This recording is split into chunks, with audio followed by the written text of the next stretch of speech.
Thank you for tuning in to the Infowars Nightly News. It is Thursday, November 28th, 2013. It's Thanksgiving. Thanks for tuning in on the holiday. Tonight, we're going to have 3 unaired videos. And up first, it's Jordan Maxwell. He is going to talk to you about legalese and how to avoid the pitfalls that surround the legal jargon.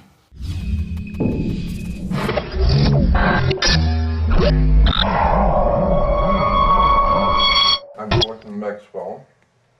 For those of you who have heard from me and know about me, for those of you who don't know about me, for 53 years, starting back in 1959, I began talking about secret societies and fraternal orders and the occult world of mysticism and religion and government, all the conspiracies going on in government and banking, and all of the chicanery going on in religion, the connections between religion, banking, and the whole entire Western civilization system, what it was based on: lies, deception, corruption.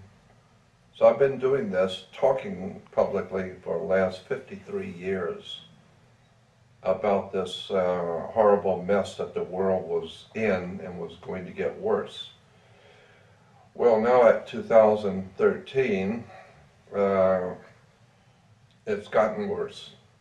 I was invited to go to movie studios at night and recording studios and just do slide presentations with a slide projector on the sound stages of Hollywood, talking about Illuminati and secret societies and the occult world and the Knights Templars and the secret societies of religion and how they impact government today. And it's finally caught on. Finally, it has finally caught on. I did a video many years ago called Matrix of Power. I did something called Matrix. I just feel that I've done the best I could to wake my fellow man up. And unfortunately for me and my people who are listening to me, I know, and it is very depressing to me, that I know I'm not going to be able to download 53 years of knowledge that I have I've accumulated. So much I will never be able to tell anyone. And I do feel that that is a shame, because I've been in the company of extraordinary people all my life. I put myself there purposely. So I've been in the company of a lot of people who are masters at what they do, masters of research and knowledge and understanding. Your body is a corporation. That's why when you die, you're a corpse, because you are a corporation. You are a company. And as such, you may be good company, you may be bad company, but you're a company by law. It's called International Maritime Admiralty Law. The law of money, corporations, the law of the sea. You are a company, a corporation. And therefore, anything you do is business. It may not be my business, it may be your business, but it's a business by law. Therefore, anything you do, which is your business, anything you do must have a license, because it's called a business license. So if you're going to get married, that means one corporation is going to do business with another corporation. So you have to have a marriage license. Anything you do, you need to get a permit or a license. And in America, you have something called the Statue of Liberty. It is not the Statue of Freedom. It's the Statue of Liberty. Liberty is what a sailor gets when he gets off a ship in the Navy. When you pull into port and you ask the captain if you can go on land, if he gives you the permission, and he may not. But if you get permission to go out, you have liberty. Sailors call it, we got liberty. not freedom. In America, you have no freedom. You have liberty. Liberty means you ask permission. You get a permit. You have a license. A license is simply an agreement and a permit. A license is a permit to do something which without that license would be unlawful. So therefore you can't get married because you're a business. And she's a business. And what the two of you do is none of my business.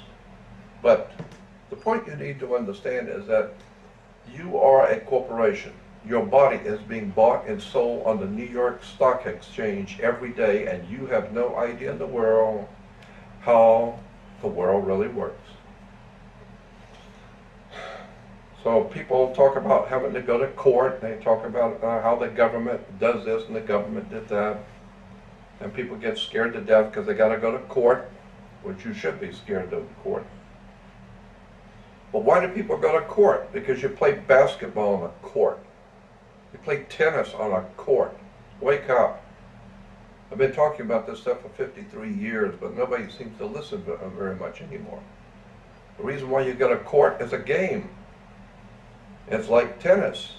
And how do you play tennis? You play with a racket. So when you go into a basketball game to play on the court, the whole idea is you have two teams. One team is a team of lawyers and another team of lawyers. And the whole idea in a court, because it's maritime admiralty, international banking law, the whole idea is to put the ball back in the other guy's court. So therefore that one team picks up the ball and they throw it over here to you. Now your team picks it up and throws the ball back over their court. And then they pick the ball back and throw it back into your court, and you have a judge who's the referee. You always have a referee, even at a baseball game. You've got the referee who makes the decision as to what really happened. I don't care what happened. He decides what happened. Whatever he says happened, that's what happened. Then the next thing you need to understand is that there's a gate, a fence and a gate in the courtroom, and people sit out here and the judge sits inside. Why is there a fence and a gate? Because the gate represents a water gate, like in the Panama Canal. When the gate opens, the water comes in and raises the ship up.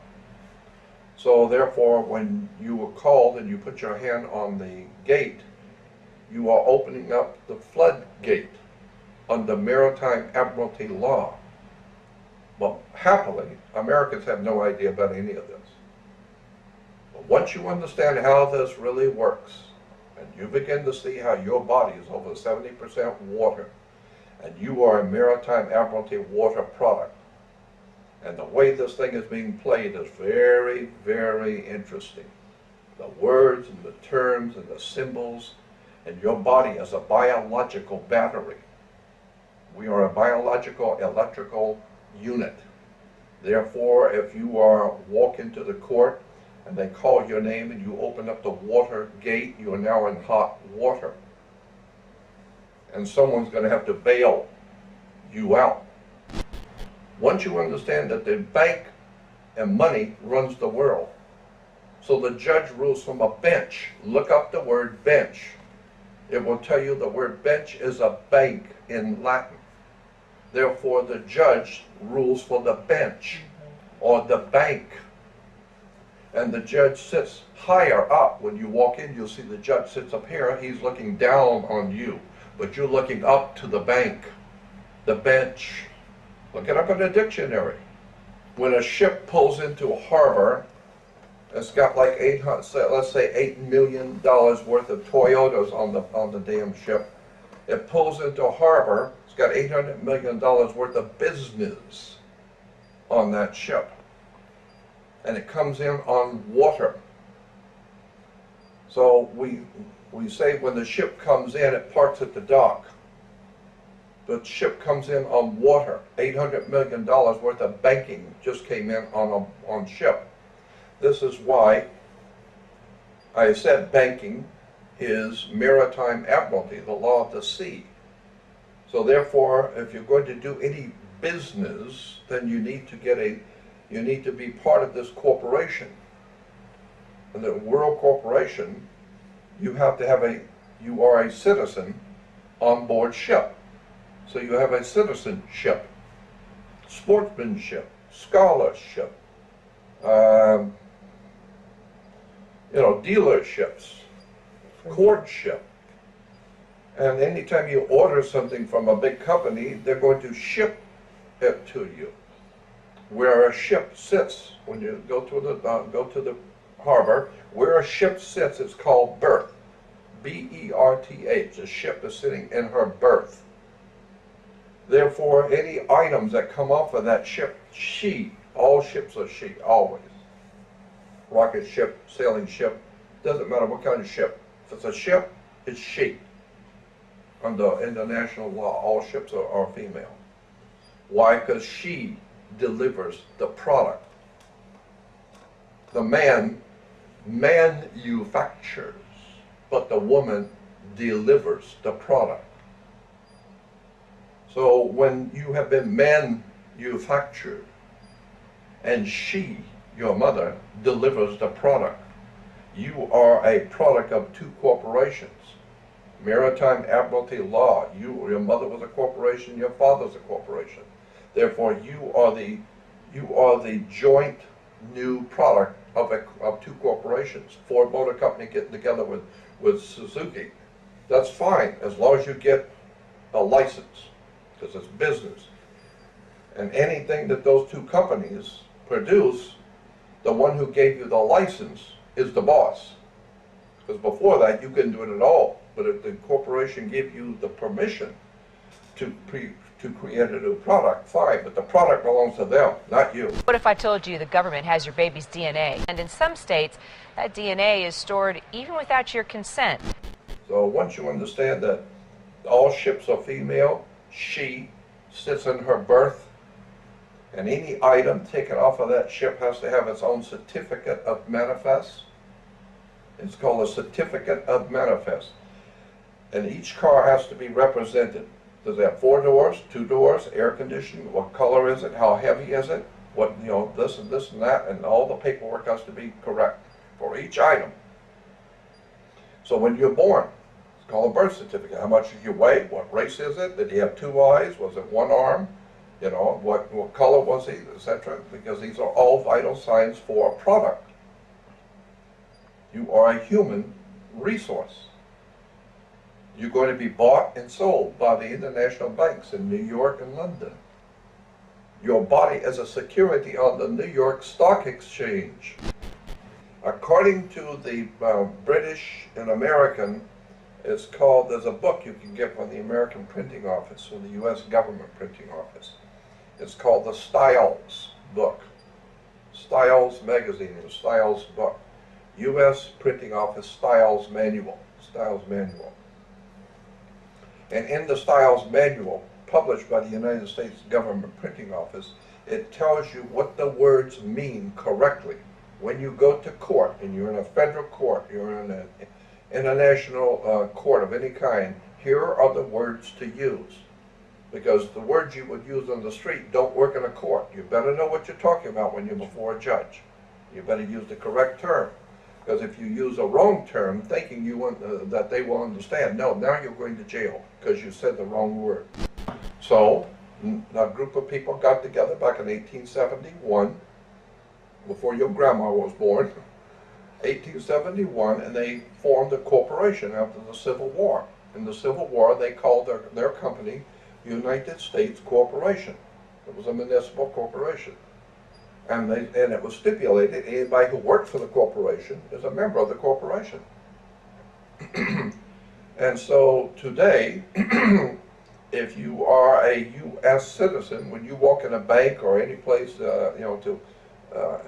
before some authority, and they ask you, are you a U.S. citizen? And you say yes.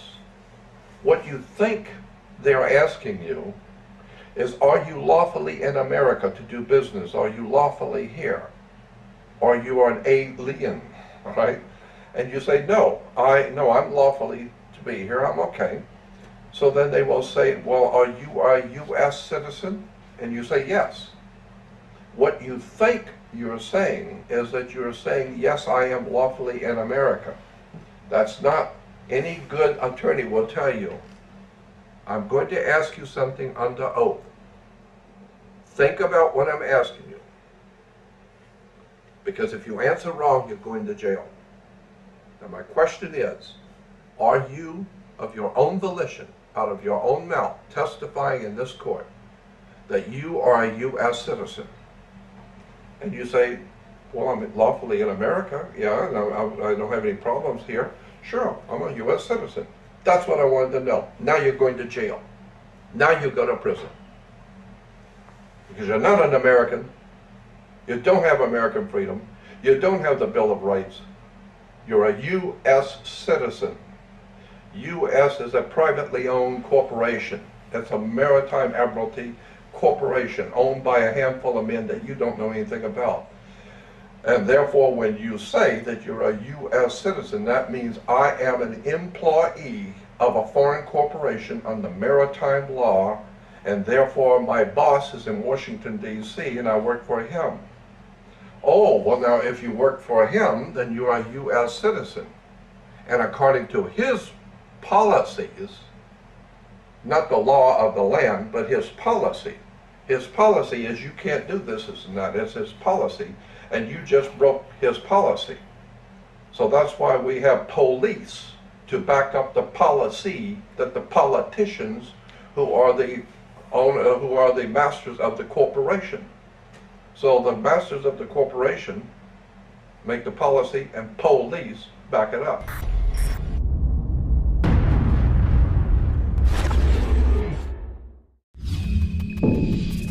Up next is Stewart Rhodes. He's going to talk about how to prepare yourself and your community without the help of FEMA or government backup plans.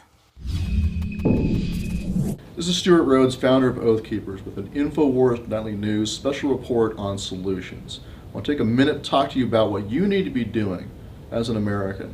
What's most critical is you getting squared away in your neighborhood, in your family, making sure that you are prepared. It's not enough just to go vote. The powers that be want you to believe that your duties as a citizen are only to go and pull a lever for Oathbreaker B or Oathbreaker A. That's not it. A full spectrum American citizen is responsible for their personal security, for their neighbor's security, for their town and their county, for their own preparedness, for their own food, and not just for you, but for your neighbors as well. That's why with Oath Keepers we've started our special program now for having these civilization preservation teams where we advocate that Oath Keepers go and teach people in neighborhood watches and in churches and within their towns and counties to get squared away and prepared and specialize in one area. Have each person pick, communications, medical, or engineering. That means like clean water, alternate power, whether it's solar or with generators, sewage, things like that. All the things that break down in an emergency, whether it's man-made or natural, you need to have these core critical things taken care of.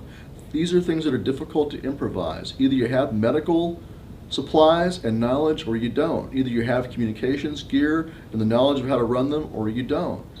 Either you have the ability to have alternate power and water purification or you don't. So focus on those things. Make sure you've got those covered in your own family and then also in your own neighborhood. Get together with your neighbors. The most important thing you can do is to go start a neighborhood watch. That's ground zero for you. If you don't have a neighborhood watch, start one right now. If you have one, join it. Next level up is to go to all your veterans organizations and wake them up to the reality of the exposure we have as a country, the weakness we have in our economic situation, and also our constitutional crisis we have right now. Let them know what's going on and remind them of their oath, their responsibilities as veterans to defend the Constitution. And what that means is as a Veterans Hall, they should organize themselves as a civil defense and disaster preparedness unit within their town. They already have officers, they've got a building, they've got money, but what are they doing with it? And they have members in that Veterans Hall who are trained in different occupational specialties in the military, different MOSs, whether they're communications, whether they're logistics, motor pool, whether they were a pilot. All of these different skills and training are useful for the community in a disaster relief situation. They need to see themselves as a unit, find out what skills they do have within that unit, and then cross-train and gear up so they can act as a unit together. They are the backbone for the sheriff's posse. They are the pool of people who will be there to serve as the county militia. They are there to serve as their state militia. If you can get them to actually pass a militia statute and revitalize your state militia, that'd be best.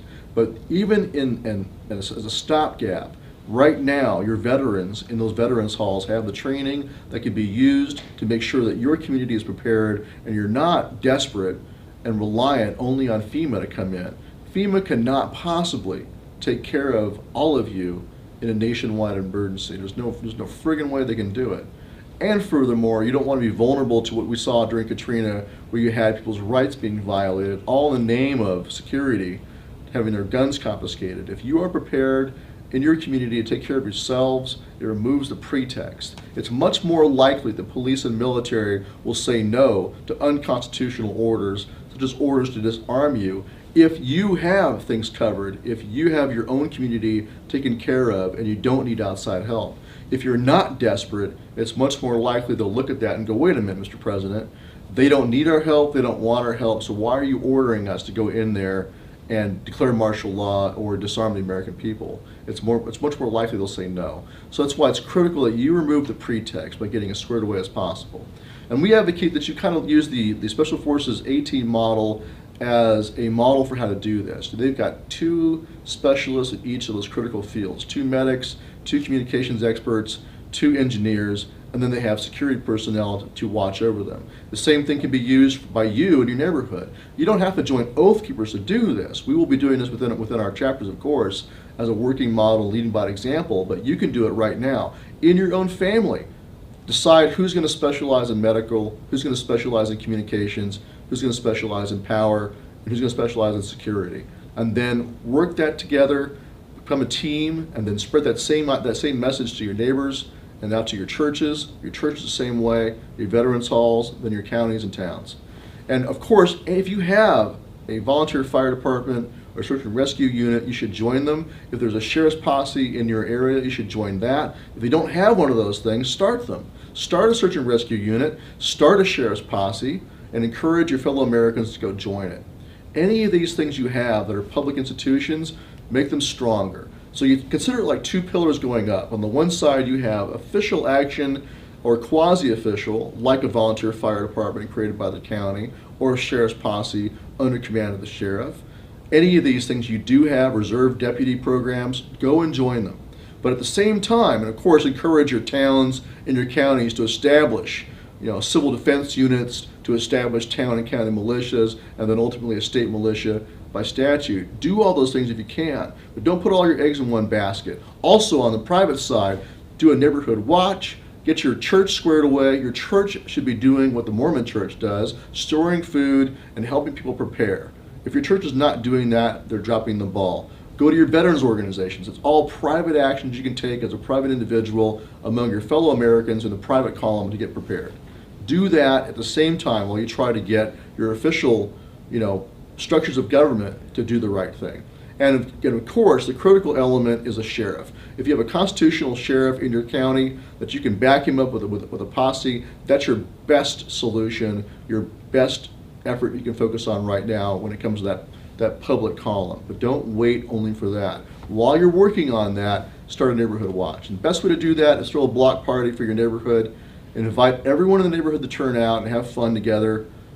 And then you get to know your neighbors, you get to know who the retired cop is, who the retired nurse or doctor or firefighter. You get to know all the veterans in the community. You'll find out your special skills you already have in your own neighborhood. And then you can approach them about being on a neighborhood watch, or at least being on a list of those that you can alert when things are going bad and call on them. You might not get them to step up right now to be in the neighborhood watch. So consider it like this. What you're trying to do is at least find a skeleton crew or a framework of those specialists, the medical, the communications, and the engineering. So even if you only had 6, 7, a dozen people who are really willing to prepare ahead of time, that's the nucleus for your broader community neighborhood watch or disaster relief squad when the time comes. So in an emergency, when an emergency hits, if you've got emergency power already lined up, if you've got medical care and communications, you can improvise everything else. You can improvise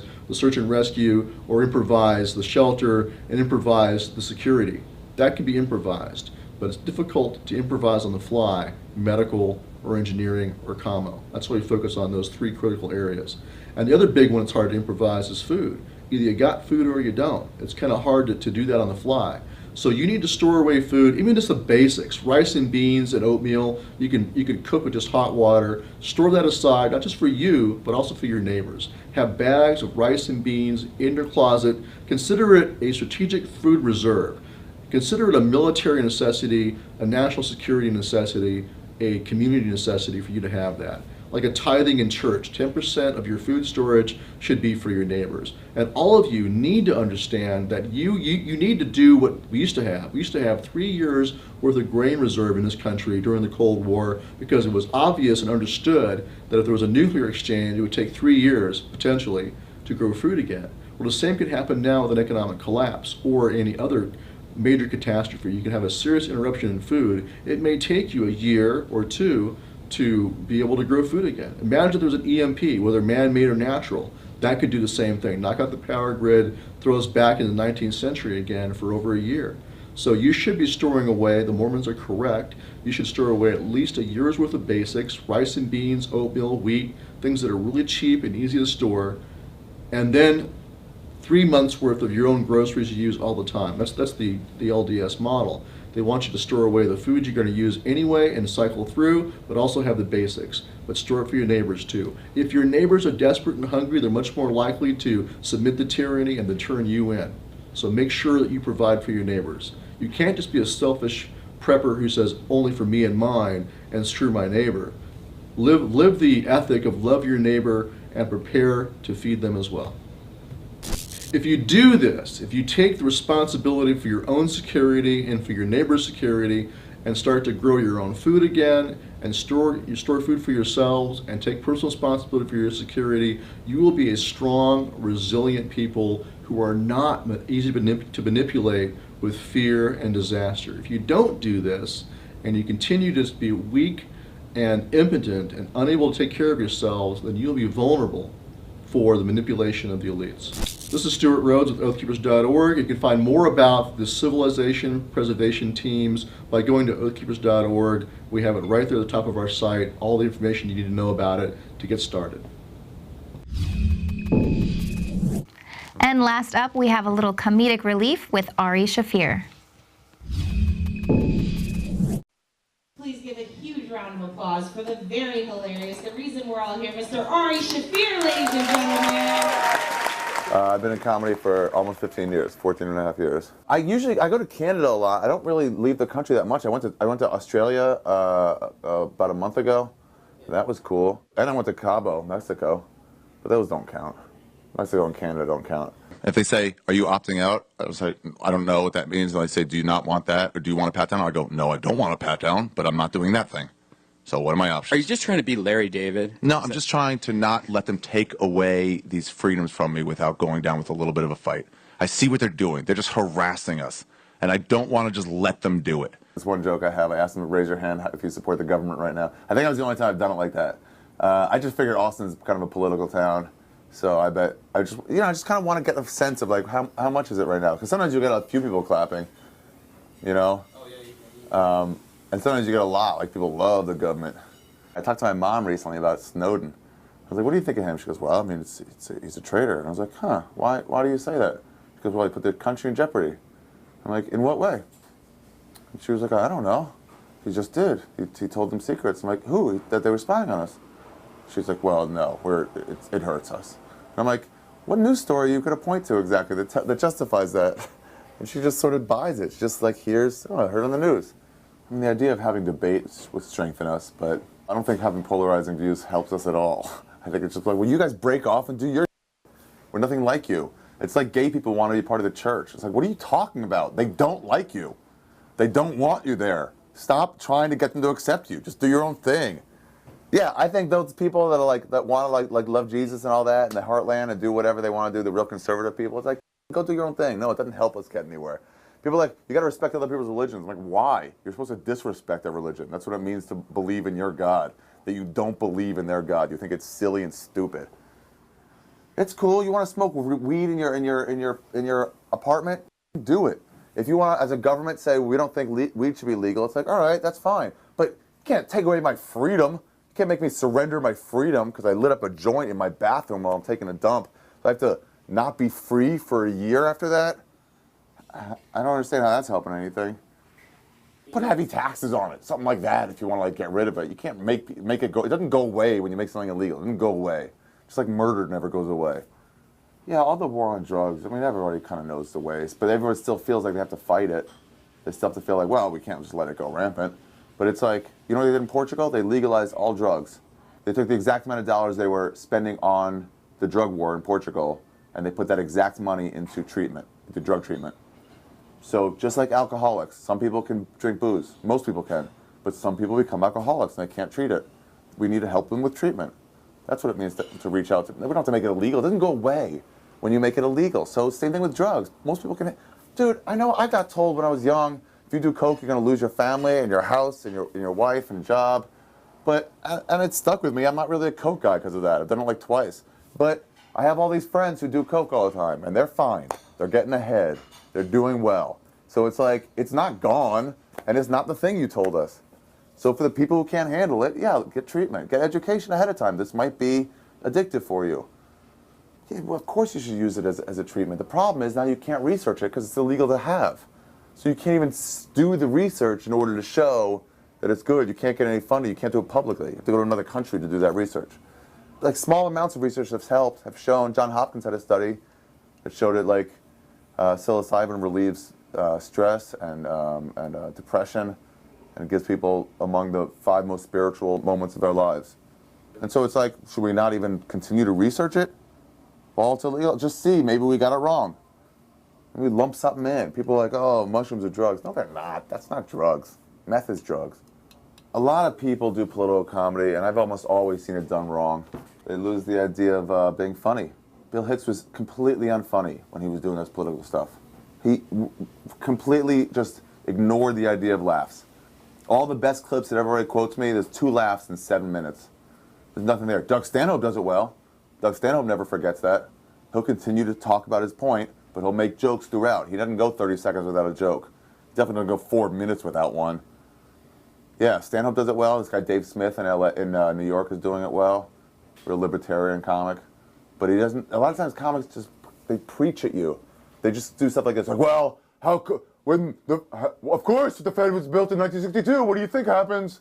And people are like, I don't know what that means. So this isn't a joke, you're just yelling. You can make points too, but make jokes. That's your first thing. So do you think people can actually learn something from comedy? Yeah, here or there, absolutely. You get somebody else's point of view. I had on my special, I had this family stuff. Like, I don't want kids, and I feel like I got my point across in a way to make a joke, and it's like, hey, it might not be for you to have no kids ever, but you'll hear it, maybe it's an option. You know, if you're 22, maybe you'll hear like, oh, maybe I don't have to think in terms of like, success is only having a wife and child. Maybe success is something different. People can relate to you on anything you do. So if you say like, I wet my bed, or whatever, you know, the bedwetters will relate to you, but also people who went through like insecurities will relate to you. People who overcame hurdles will relate to you. You know, same sort of thing. Yeah, people can learn from other people's experiences, of course. Yeah, that's why Hemingway went to war. You know, he wasn't writing to just veterans. He was writing to the normal person, but he was like, you'll relate to it.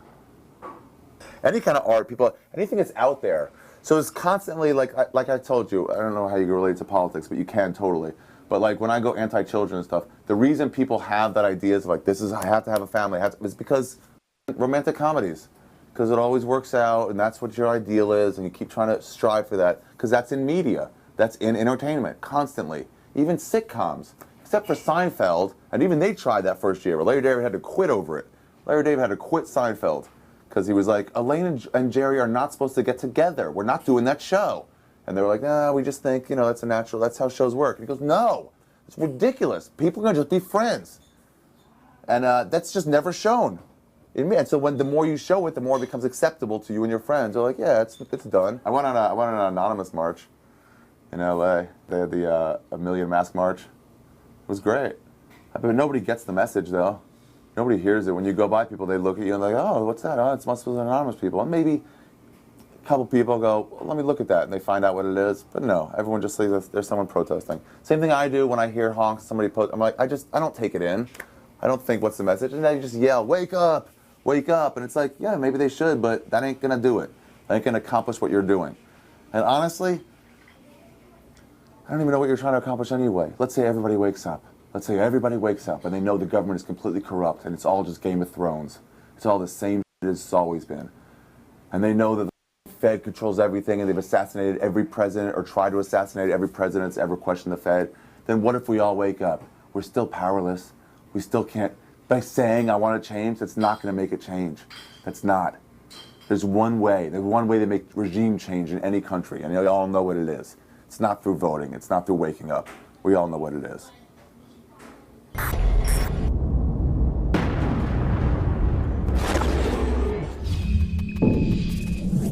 Well, there are actually productive and peaceful ways to change the government and change this weird society that we're living in. That is to educate yourself on the world that is around you. Vote for representatives that are going to represent those ideals that you want to create. And also vote with your dollars. And especially remember that during this holiday season. Thank you so much for tuning in to the Infowars Nightly News. We'll see you here tomorrow.